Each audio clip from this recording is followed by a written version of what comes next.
제가 예전에 캐나다에서 한 3년간 담임 목회를 한 적이 있습니다.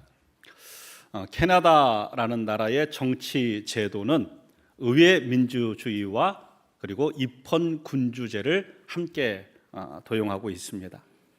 그러니까 의회에서 정치를 하고요, 상징적인 입헌 군주제라고 하면 왕이 있는 나라입니다. 캐나다에도 왕이 있어? 예, 캐나다에도 왕이 있습니다. 상징적인 왕이 존재하는 나라입니다. 그래서 캐나다 시민권을 받을 때는 캐나다 왕 앞에서 선서를 하게 되어 있습니다. 제가 캐나다에서 사역할 당시에 캐나다에는 왕이 아니라 여왕이 있었는데요, 그 여왕이 바로 엘리자베스 2세입니다. 예, 바로 영국 여왕이 캐나다 여왕입니다. 그러니까 지금 영국 찰스 3세 왕이 캐나다 왕이기도 한 것이지요. 제가 캐나다에서 사역할 당시에 아주 이 영국 왕실, 캐나다 왕실에 아주 큰 그러한 이벤트가 있었는데요, 바로 윌리엄 왕자의 결혼식이었습니다. 평민 출신으로 이 시대의 신데렐라라고 불리는 케이티 미들턴이라는 그러한 여자와 사랑을 하고 그리고 결혼을 하게 된 것이 굉장히 큰 핫한 이슈였습니다. 그래서 7월 1일 캐나다 건국일에 이 윌리엄 왕자 부부가 캐나다에 온다고 해서 아주 캐나다가 들떠 있었던 기억이 납니다. 그러면서 그 기사 가운데 이제 왕세자비가 된 케이트 미들턴, 이제는 왕세자비도 무슨 공작이라고도 이제 얘기를 하더라고요. 웨일즈 공작 부인이라고도 얘기를 하는데요, 이 여인이 앞으로 왕실의 법도와 질서와 규칙, 옷가짐, 모든 것들을 잘 훈련받고 지켜야 된다라는 내용을 본 적이 있습니다.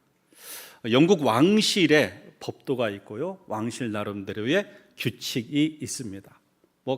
간단하게 드레스 코드만 해도요, 왕실의 여인들은 살색 스타킹을 항상 신어야 되고, 검은색 색깔 있는 거 안 됩니다. 살색 스타킹, 무릎 밑으로 치마가 내려와야 되고, 옷의 모든 색깔도 좀 점잖은 색깔로, 그리고 여러분들이 TV에 보면 모자도 쓰잖아요.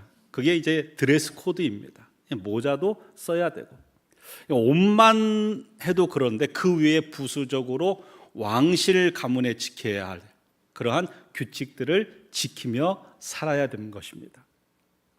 얼마 후에 기사를 보니까 이 케이트 미들턴이 왕실의 여인으로서 가장 전통적인 규칙과 질서를 잘 지키는 여인으로 그렇게 묘사하는 것을 보고 내심 제가 흐뭇했습니다. 예. 여러분, 왕족이 되는 것은 왕가에서 태어나서 왕족이 되지만 또 왕가와 결혼해서 왕족이 되는데요, 어려서부터 그게 익힌 사람들이 있겠지만, 그러나 결혼한 사람들은 새롭게 익혀야 되는 건데 불편할 수도 있고 어색할 수도 있지만 어느 순간 그의 몸에 잘 맞는 옷이 되어 있다는 것이 참 기특했습니다.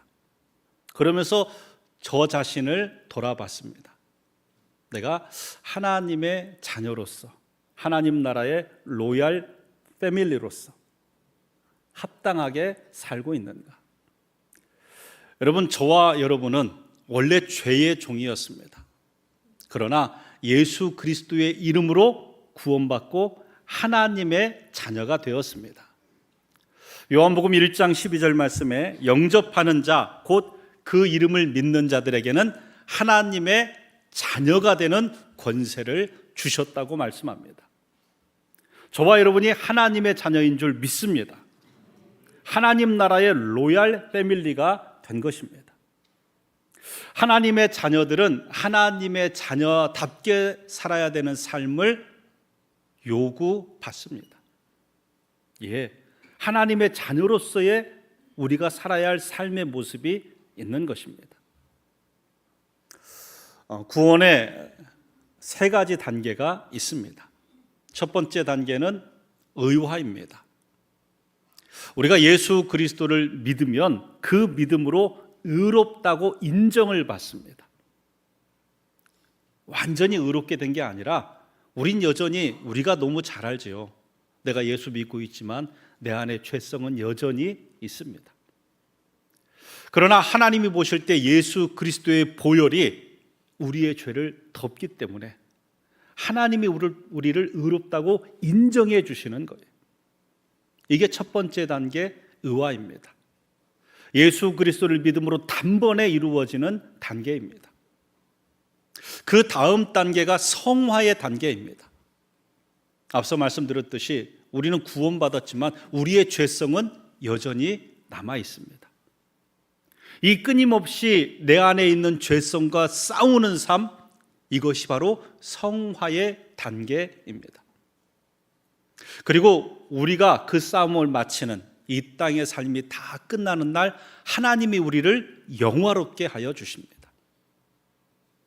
그러니까 예수를 믿고 오늘을 살아가는 저와 여러분은 오늘 성화의 과정에 있습니다. 이미 얻은 구원과 아직 완성되지 못한 구원 사이입니다. 그러니까 이스라엘 백성의 출애굽 여정을 보면 이스라엘 백성이 애굽의 종되었던 삶에서 구원을 받았습니다. 그러나 하나님의 구원의 계획의 완성인 가나안에는 들어가지 못했습니다. 그래서 애굽에서 받은 이미 얻은 구원과 가나안 땅에 들어가지 못한 아직 완성되지 못한 구원 사이의 광야의 여정, 이것이 오늘 우리의 삶입니다. 이 삶 가운데 끊임없이 자기를 부인하고 이 삶 가운데 오늘 말씀처럼 두렵고 떨림으로 너희 구원을 이루라. 완성되지 않은 구원을 오늘 두렵고 떨림으로 믿음으로 살아가며 이루어 가야 된다라고 말씀하고 계시는 것입니다. 구원받은 성도로서 우리는 하나님의 자녀가 되었습니다. 하나님의 자녀로서 요구되는 많은 삶의 요구 조건 가운데 오늘 본문에서 말씀하고 있는 세 가지를 함께 나누고자 합니다. 첫 번째는 모든 일에 원망과 시비가 없이 하라라고 말씀합니다. 모든 일에 원망과 시비가 없이 하라. 빌립보서 2장 14절입니다. 모든 일을 원망과 시비가 없이 하라. 여러분, 이스라엘 백성을 보면요, 광야 이스라엘 백성 끊임없이 원망하는 모습을 봅니다. 애굽의 10가지 재앙, 상상할 수 없는 재앙이 내려졌습니다. 그 재앙으로 강팍한 바로가 결국 이스라엘 백성들을 해방시켜 줍니다. 놀라운 구원을 경험했지만 저들은 홍해 앞에서 하나님을 원망합니다. 불평합니다. 하나님께서 모세의 기도를 들으시고 홍해에 바닷길을 내십니다. 마른 땅처럼 걸어가고 그 뒤에 쫓아오던 애굽 군대가 수장됩니다. 큰 은혜를 경험했습니다. 그러나 사흘길 가자 물이 없자 또 하나님을 원망합니다. 하나님께서 쓴물을 단물로 바꿔주시고 이스라엘 백성을 위하여 반석을 쳐서 물을 내시고 또 하늘에서 만나를 내려주셨습니다. 그런데 저들은 고기가 없다고 원망합니다. 끊임없이 원망이 지속됩니다. 하나님의 구원의 계획, 이루신 역사와 하나님의 구원의 계획, 그것을 믿지 못합니다. 가데스 바네아에서 40일 동안 정탐꾼으로 하여금 가나안을 정탐하게 합니다. 10명의 부정적인 보고를 듣고 저들은 또 원망합니다. 그 원망 가운데 심지어는 우리가 모세를 여기서 돌로 쳐 죽이고 한 장관을 세워서 애굽으로 돌아가자까지 이야기합니다. 그때 여호와 하나님께서 이렇게 말씀하십니다. 민수기 14장 27절에서 30절입니다. 나를 원망하는 이 악한 회중에게 내가 어느 때까지 참으랴? 이스라엘 자손이 나를 향하여 원망하는 바 그 원망하는 말을 내가 들었노라. 그들에게 이르기를 여호와의 말씀에 내 삶을 두고 맹세하노라. 너희 말이 내 귀에 들린 대로 내가 너희에게 행하리니 너희의 시체가 이 광야에 엎드려질 것이라. 너희 중에서 20세 이상으로서 계수된 자 곧 나를 원망한 자 전부가 여분네의 아들 갈렙과 눈의 아들 여호수아 외에는 내가 맹세하여 너희에게 살게 하리라 한 땅에 결단코 들어가지 못하리라. 여러분, 원망했던 광야 1세대의 말로가 이랬습니다. 너희가 끊임없이 나를 원망하며 죽겠다 죽겠다 하지 내가 내 귀에 들린 대로 너희에게 행할 것이다. 출애굽하여 20세 이상 된 모든 원망했던 자들 다 광야에서 죽을 것이다. 그러나 원망하지 않고 나의 구원을 믿는 자들 단 두 사람, 여분네의 아들 갈렙과 눈의 아들 여호수아만 가나안 땅에 들어가리라. 여러분, 깊이 새겨야 될 말씀이에요. 장정이 60만이 출애굽했는데요, 가나안 땅에 2명 들어갔습니다. 저들이 가나안 땅에 들어가지 못한 이유가 무엇입니까? 원망입니다. 원망이에요. 내 귀에 들린 대로 내가 행하리라. 우리 입술에서 우리 마음에서 원망을 제해야 됩니다. 하나님의 구원하심을 믿고 하나님의 경륜을 믿어야 됩니다. 요셉의 인생을 한번 보면요, 17세 이후의 요셉의 인생은요, 원망할 거리가 수도 없습니다. 형들이 자기를 죽이려 합니다. 다른 사람도 아니에요. 형들이에요. 옷이 벗겨진 채로 구덩이에 던져졌을 때 그가 얼마나 두려웠겠습니까? 배신감과 두려움과 형들에게 팔려져서 여러분 노예로 애굽 땅에 끌려갈 때 노예를 잘 모시고 갑니까? 얼마나 처참했겠습니까? 처음 종살이 할 때부터 인정받았겠습니까? 무시당하고 이제 조금 인정받을 만큼 자리를 잡았다 싶었는데 보디발의 아내 유혹을 물리치고 그것으로 인하여 왕의 감옥에 죄수가 됩니다. 옥살이가 얼마나 서러웠겠습니까? 억울했겠습니까? 형들을 원망하고 보디발 아내를 원망하고 원망한 일로 가득합니다. 나중에 그의 총리가 되어서요, 이 원망을 갚아야 되는데 그러지 않습니다. 그의 아들을 낳고 이름을 므낫세라고 합니다. 내가 잊어버렸습니다. 원망할 일 다 잊었습니다.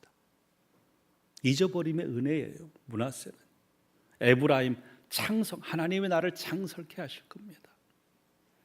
여러분, 그가 총리의 위치에 섰을 때 나중에 형들이 와서 그의 꿈처럼 그의 앞에 엎드립니다.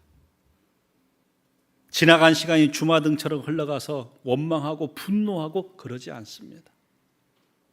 나를 인도하신 하나님의 경륜을 인정합니다. 그래서 형들에게 이렇게 얘기합니다. 창세기 45장 5절입니다. 당신들이 나를 이곳에 팔았다고 해서 근심하지 마소서, 한탄하지 마소서. 하나님의 생명을 구원하시려고 나를 당신들보다 먼저 보내셨나이다. 원망하지 않아요. 하나님의 경륜 가운데 있는 일입니다. 하나님의 경륜을 인정합니다. 여러분, 원망하는 자, 내 귀에 들린 대로 내가 행하리라. 원망하고 불평하고 죽겠다 죽겠다 하고 그 분노에 사로잡힌 자의 삶은 결단코 하나님 자녀의 삶이 아닙니다. 하나님의 경륜을 인정하고 하나님의 구원을 인정하는 자, 그를 하나님께서 세상 가운데 우뚝 세워주실 줄 믿으시기 바랍니다. 또 하나, 시비가 없게 하라. 여러분, 이 시비는 복음을 위한 시시비비를 가리는 시비가 아닙니다. 비본질적인 시비가 없이 하라라는 것입니다. 오늘 무엇을 갖고 시비하고 있습니까? 그것이 그렇게 중요한 일입니까? 우리를 한번 돌아봐야 돼요. 연동교회 은퇴하신 이성희 목사님께서 예전에 하신 예화입니다. 제가 이 예화를 듣고 이 예화가 진짜 있었던 일인가 인터넷 서치를 다 해봤는데요. 왜냐하면 여러분, 제가 이제 잘못된 정보, 카더라를 갖고 설교하면 나중에 확인되면 우리 목사님 설교 믿을 게 못 되네, 그럴까봐 저는 사실 뭔가 예화가 있으면 진짠가 아닌가 다 이렇게 확인도 해봅니다. 제가 볼 때는 두 가지의, 그 교회가 하도 말이 많아서 없어졌거나 아니면 풍자적인 예화가 전승되어서 마치 진짜처럼 되지 않았을까라고 생각되는 그러한 예화인데요. 테네시주에 가면 교회 이름이 아주 특별한 교회가 하나 있었답니다. 교회 이름이 뭐냐면 오른발 침례교회. 침례교회인데 이름이 오른발 침례교회예요.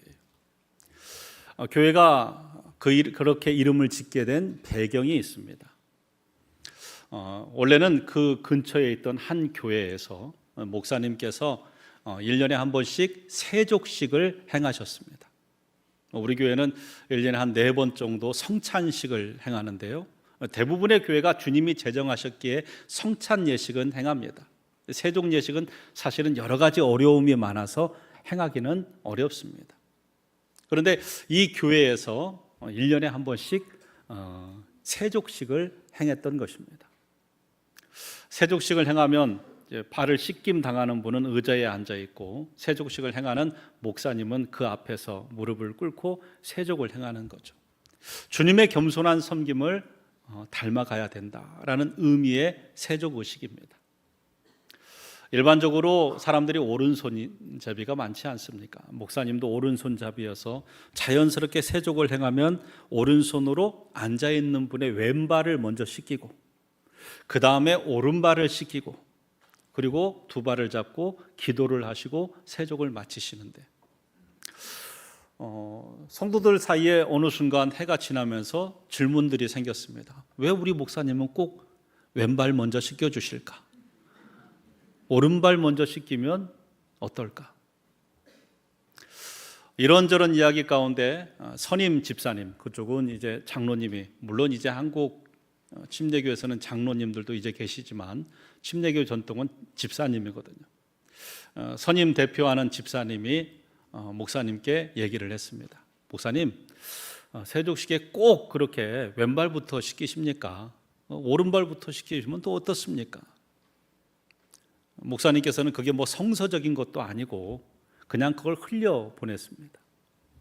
장로님께서는 내가 그래도 선임 집사로서 교인들을 대표해서 한 말씀 드렸는데 이제는 목사님이 오른발부터 씻겨주겠지 생각하고 그의 세족식에 참여했습니다. 목사님이 그런저런 생각 없이 그대로 행하던 대로 왼발을 씻기고 또 오른발을 씻겼습니다. 세족식이 마치고 집사님이 화가 났습니다. 그래도 내가 선임 집사인데 내가 말을 한번 했으면 목사님이 들어주셔야지. 그 불만이 시작되고 불만이 얘기되고 결국 목사님과 대립을 하다가 교인들을 데리고 나가게 됐습니다. 그리고 그 근처에 교회를 설립하고 교회 이름을 오른발 침례교회라고 지었답니다. 시간이 지나서 하도 말이 많으니까 그 이름이 없어졌는지 아니면 풍자적 얘기인지는 모르겠습니다. 그러나 우리에게 시사하는 바가 있습니다. 본질은 섬김인데 본질은 사라지고 비본질적인 왼발이냐 오른발이냐, 그게 단순히 그 오른발 침례교회의 문제 아니겠습니까? 우리가 시비하는 일이 복음의 본질적인 일입니까? 교회에서 시비하는 일 가운데 교회의 본질적인 문제로 시비하는 일 없습니다. 다 비본질적인 겁니다. 그런데 이 비본질적인 것을 목숨처럼 여겨요. 그래서 본질적인 교회, 예수 그리스도의 피값으로 세운 교회를 분열하게 합니다. 여러분 보세요. 국이 짜냐 싱겁냐, 나는 봉사하는데 너는 하냐 안 하냐. 다 비본질적인 거예요. 교회의 화평을 깰 만한 일이 아닙니다. 가정도 마찬가지입니다.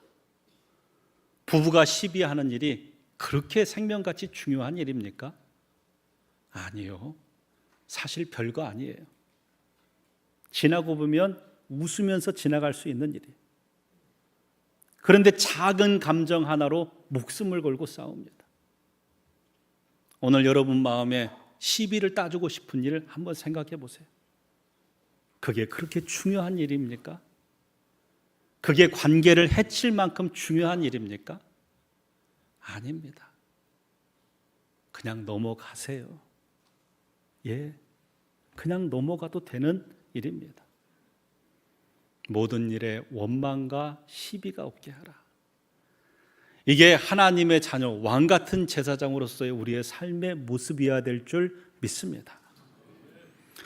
두 번째로 생명의 말씀을 밝혀야 됩니다.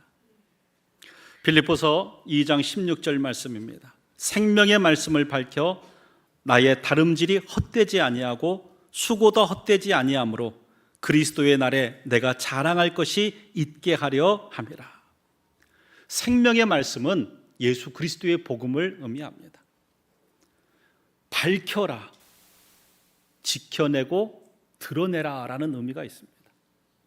생명의 말씀을 내가 지키고 그것을 드러내는 삶을 살아야 된다라고 말씀하고 있는 것입니다. 19세기 중국 선교의 아주 위대한 사역을 감당했던 허드슨 테일러.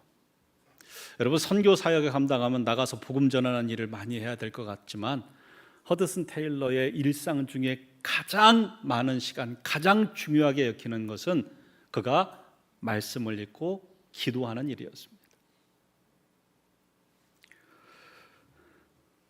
그가 이런 말을 했습니다. 세상을 향하기 전에 자신을 먼저 밝혀야 된다. 내가 밝아져야 세상이 밝아지는 겁니다. 내가 밝아지지 않고 세상을 밝힐 수 없습니다.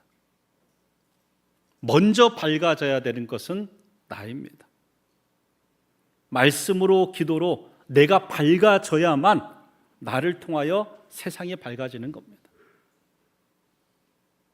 세상은 성경을 보지 않습니다. 세상은 성도를 봅니다. 세상 사람들이 성경을 보지 않습니다. 세상 사람들은 성도를 봅니다. 나를 보는 거예요. 내가 밝아져야 세상이 밝아지는 겁니다. 내가 밝아져야 세상의 빛 대신 예수 그리스도의 빛이 세상 가운데 드러나는 것입니다. 여러분, 먼저 자신을 밝혀야 됩니다. 가정에서도 그렇습니다.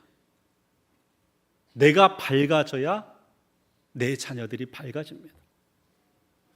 내가 어두워지면 내 자녀들이 밝을 수가 없습니다. 자주 얘기합니다.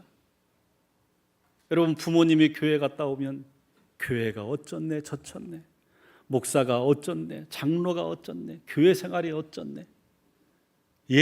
어두움이 보이면요, 자녀들은요, 내가 그 어두움에 왜 갑니까? 내가 그 교회를 왜 갑니까? 신앙생활을 하면서 밝아지는 모습, 저게 행복이구나, 저게 하나님이 주시는 복이구나, 우리 어머니 아버지가 저 복을 누리고 있구나. 그러면 자녀들은 자연히 밝아집니다. 그 밝음 가운데 나오게 되어 있습니다. 내가 밝아져야 됩니다. 내가 밝아지는 것이 내 자녀들을 밝히는 것이고 세상을 밝히는 것입니다. 제가 2부 가운데도 얘기를 드렸는데요. 여러분, 우리 자녀들이 다 압니다. 세상은 성경을 보지 않고 성도를 본다. 여러분 자녀도요, 성경을 안 보고 여러분을 먼저 봅니다. 우리 엄마를, 우리 아빠를 먼저 봅니다. 제 아들과 딸도요, 성경보다 저를 더 많이 봅니다. 제가 목사로서 믿음의 사람으로서 사는가를 보여주지 않으면요, 제 자녀들에게 그 선한 밝음의 영향력이 나가지 않는 거예요. 자녀들을 위해서라도 여러분들을 먼저 밝혀야 됩니다. 자녀들하고 자주 통화합니다. 통화하면 제가 제일 먼저 얘기하는 게 그겁니다. 아빠가 뭐를 중요하게 여기는지 알지? 예. 제가 떨어져 있기 때문에요, 더 기도가 많이 돼요. 하나님, 우리 자녀들의 믿음을 지켜주옵소서. 예, 다른 것보다 제일 중요한 것, 첫째는 믿음이다. 둘째는 건강이다. 그 다음에는 네가 하고 싶은 일, 하나님 너의 계획하시는 일을 하나님 이룰 거다. 첫째는 믿음이다. 아빠가 뭘 중요시 여기는가를 알아요. 아빠의 삶에 뭐가 제일 중요하구나, 이거를 저희 자녀들에게 제가 제 삶으로 보여주고 싶고 제가 말하고 싶습니다. 저희 아들 녀석, 딸 대학 가기 전에 고등학교 때도 앉혀놓고 얘기했습니다. 정환아, 아빠는 네가 자동차 정비공 해도 좋다. 예수 잘 믿는다면 그것이 훌륭한 삶이다. 저 진심으로 그렇게 생각합니다. 아빠가 네 앞에 부끄럽지 않은 삶 살고 싶다. 여러분, 제가 여러분들 앞에서도 부끄럽지 않은 삶 살고 싶지만요, 그보다 더 우선하여 제 아들과 딸 앞에서 부끄럽지 않은 삶 살고 싶습니다. 야, 우리 아빠 믿음의 사람이었어.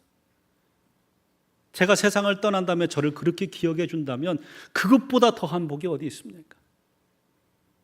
내가 밝아져야 됩니다. 내가 밝아져야 세상이 밝아집니다.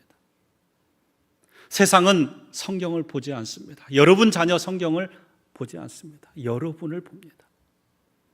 생명의 말씀을 밝혀 내가 밝아짐으로 그 밝음을 통하여 세상에 예수의 빛을 드러내는 우리 모두가 되기를 소망합니다.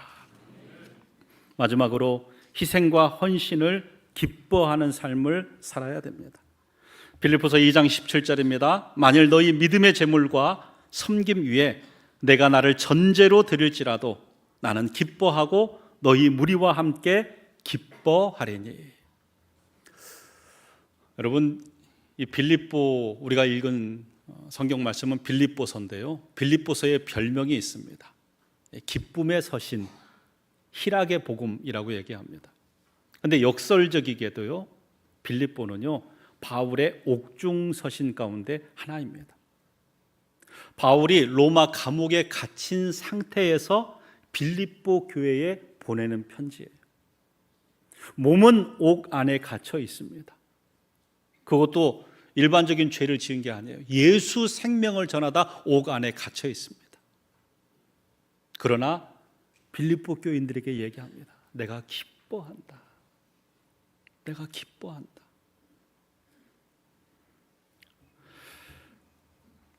내가 전제로 나의 삶을 드릴지라도 라고 표현되는데요, 전제라는 것은요, 제물이 다 준비된 상태 마지막으로 포도주를 딱 붓는 것, 제사에 완성되는 그 모습이 이 전제라는 거예요. 드려지는 제물 위에 포도주를 붓는 것, 이 완성된 제사. 바울은 그 모습을 꿈꾸면서 기뻐하고 있어요. 자신이 하나님 앞에 거룩한 제사로 드려지는 것, 그리고 희생의 완성 제사로 드려지는 것, 내가 기뻐한다. 바울은요, 이 의화, 성화, 영화의 단계에서 영화의 마지막 단계의 모습을 본 적이 있습니다. 그의 삶 속에 각인되어 있는 영화의 단계의 마지막, 바로 스데반의 죽음입니다. 사도행전 7장에 보면 스데반 집사님이 복음을 전하다가요, 공회에 끌려가고, 공회에 끌려왔지만 여러분, 그 주변에 사람들이 막 시뻘건 눈으로 돌을 들어 죽이려고 하는 그 가운데서도 천사의 얼굴을 합니다. 마지막 죽어가는 그 순간에 하늘을 우러러 봅니다. 하늘 문이 열려요. 하나님의 보좌에 앉아 계시고 예수 그리스도가 보좌 우편에 서신 것을 보게 됩니다. 내가 보인다라고 선언까지 합니다. 그리고 주여 내 영혼을 받아주시옵소서. 예수님 같은 기도를 드려요. 예수님 닮아가는 거예요. 내 영혼을 받아주시옵소서. 저들의 죄를 사하여 주옵소서. 주님같이 용서의 기도를 합니다. 야, 거룩한 산제사의 최종 모습이 저 모습이구나. 전제로 드려지는 제사의 완성된 모습이 저 모습이구나. 사도 바울은 그것을 꿈꾸며 살아갑니다. 여러분, 초대교회는 순교는 최고의 영광으로 알았습니다. 사도 바울도 고백합니다. 나의 달려갈 길과 주 예수께 받은 사명, 곧 하나님의 은혜의 복음을 전하는 일을 마치려 하면은 나의 생명을 조금도 귀한 것으로 여기지 아니하노라. 주를 위하여 헌신의 제물이 되는 것이 나에게 기쁨이고 영광이다. 여러분, 거슬러서요, 우리 예수님의 가장 기뻐하셨던 장소, 가장 행복한 장소가 어디였을까? 오병이어 기적을 일으켰을 때 물론 그때도 기뻐하셨겠죠. 죽은 나사로를 살리셨을 때 그때도 기뻐하셨겠죠. 문둥병자를 치유하셨을 때 그때도 기뻐하셨겠지만 우리 예수님이 가장 기뻐하셨던 장소는 십자가입니다. 가장 수치스럽고 가장 고통스럽고 가장 괴로움의 장소였지만, 그러나 우리 주님 가장 기뻐하셨던, 행복했던 장소입니다. 십자가상에서 예수님께서 아버지, 저들의 죄를 사하여 주세요. 저들은 자기가 하는 일을 알지 못합니다. 그 하나님께 드리는 용서의 기도를 듣던 한편 강도가 어느 순간 스쳐들었던 하나님 나라, 그 나라를 그 자리에서 인정합니다. 예수여, 당신의 나라에 임할 때에 나를 기억하소서. 예수님께서 그에게 이렇게 말씀하십니다. 네가 오늘 나와 함께 낙원에 거하리라. 여러분, 이 강도는 잘한 것 하나 없습니다. 예수 믿은 이후에 봉사하고 구원하고 전도 아무것도 한 것 없습니다. 그냥 죽어야 될 죄인인데요, 예수 그리스도를 믿는 믿음으로 주님이 흘리신 그 보혈로 이 사람이 구원받는 거예요. 예수님이 그 선언을 하셨을 때 가장 기뻐하셨을 겁니다. 내가 이 일을 위하여 이 땅에 왔노라. 나의 죽음으로 인하여 모든 생명이 살아나노라. 제가 한 영화를 봤는데 잊지 못합니다. 자주 기억합니다. 한편 강도가 그렇게 당신의 나라 때 임할 때 나를 기억하소서 하고 예수님이 내가 오늘 나와 함께 낙원에 거하리라. 근데 다른 편 강도가 얘기하는 거예요.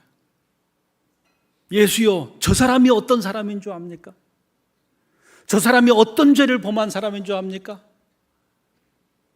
예, 죽어야 마땅한 사람이다. 그의 죄를 드러내고 고발하고 요구합니다.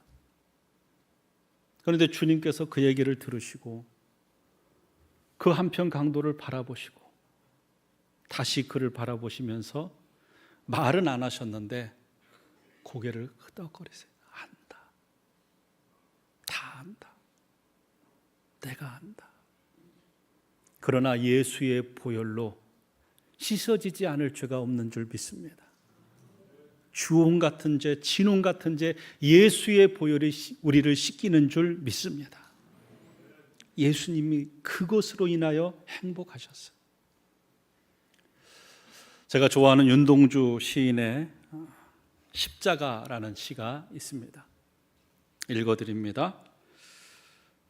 십자가, 쫓아오던 햇빛인데 지금 교회당 꼭대기 십자가에 걸리었습니다.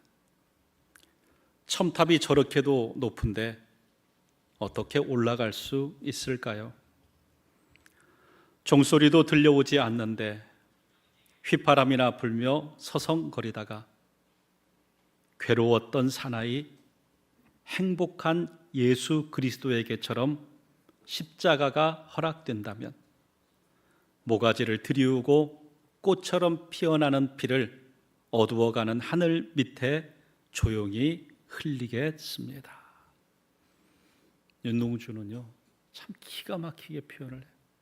괴로웠던 사나이 행복했던 예수. 예수님 가장 행복하셨을 장소 십자가다. 여러분, 우리는 예수님과 같이 하나님의 자녀가 된 줄 믿습니다. 우리의 영광과 우리의 참된 상급은 이 땅에서 누리는 것이 아니라 썩지 아니할 상급으로 영원한 하나님 나라에서 얻을 줄 믿습니다. 이 땅에서 그리스도를 닮는 하나님의 자녀로서 여러분, 우리 삶의 그리스도의 남은 고난을 채우는 것을 영광으로 기쁨으로 알고 살아갈 수 있는 헌신된 주의 백성들 되시기를 부탁드립니다. 말씀을 정리합니다. 저와 여러분은 예수 그리스도를 믿음으로 하나님의 자녀가 되었습니다. 하나님의 자녀로서 성화의 과정에 요구되는 삶이 있다는 것을 잊어서는 안 됩니다. 오늘 그 가운데 하나님이 우리에게 주신 말씀입니다. 원망과 시비가 없이 하라. 내 귀에 들린 대로 행할 것이다. 원망하지 마라. 그게 복음의 본질이냐? 그게 가정을 깰 만한 이유냐? 그게 성도의 관계를 깰 만한 이유냐? 시비하지 마라. 그냥 넘어가도 되는 일이다. 원망과 시비가 없이 하라. 생명의 말씀을 밝혀라. 내가 밝아지지 않으면 누군가를 밝힐 수 없습니다. 세상은 성경을 보지 않고 성도를 봅니다. 나의 자녀도 성경을 보기 전에 나를 봅니다. 생명의 말씀을 내가 먼저 밝아지고 세상을 밝힐 수 있기를 바랍니다. 그리스도께서 십자가를 가장 행복했던 장소로 여기셨습니다. 바울도 내가 전제와 같이 드려지는 것 기뻐할 일이다 라고 얘기합니다. 우리의 삶에 썩지 아니할 면류관은 이 땅 위에 주실 줄 믿고 우리 또한 그리스도의 남은 고난을 우리 육신 가운데 채우며 내 몫의 십자가를 지고 주님을 따르는 일을 기뻐하는 하나님의 자녀 되기를 주님의 이름으로 부탁드립니다.